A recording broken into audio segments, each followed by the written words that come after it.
నంద్యాల జిల్లా బండి ఆత్మకూరు మండలం ఈన్నపాడులో భర్త ఇంటి ముందు భార్య దీక్ష చేపట్టింది. భర్త శ్రీకాంత్ రెడ్డి రెండో పెళ్లి చేసుకుని మోసం చేశాడని భార్య సంచలన ఆరోపణ చేసింది.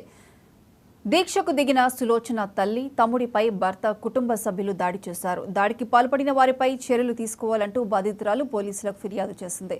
కోర్టులో విడాకులు మంజూరు రాకముందే రెండో పెళ్లి ఎలా చేసుకుంటాడని తమకు న్యాయం చేయాలంటూ కుటుంబ సభ్యులను డిమాండ్ చేసింది సులోచన.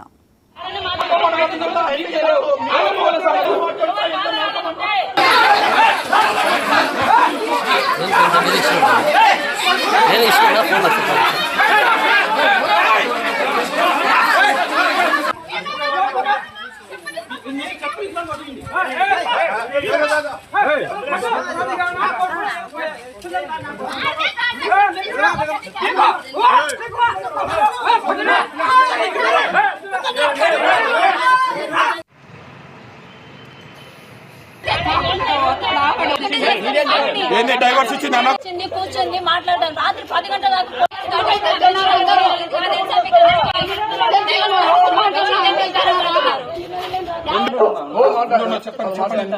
FIR 494 కేసు ఆ ఎవిడెన్స్ మాకు పెళ్లి చేసుకున్నాడు. డైవర్స్ రాకుండా రెండో పెళ్లి చేసుకున్నాము. పేరు కూడా తెలియట్లేదు. స్టేషన్ లో మేము రిటర్న్ కంప్లైంట్ ఇచ్చినాము. రిటర్న్ కంప్లైంట్ ఇస్తే వాళ్ళు ఎనీథింగ్ ఎవిడెన్స్ డైవర్స్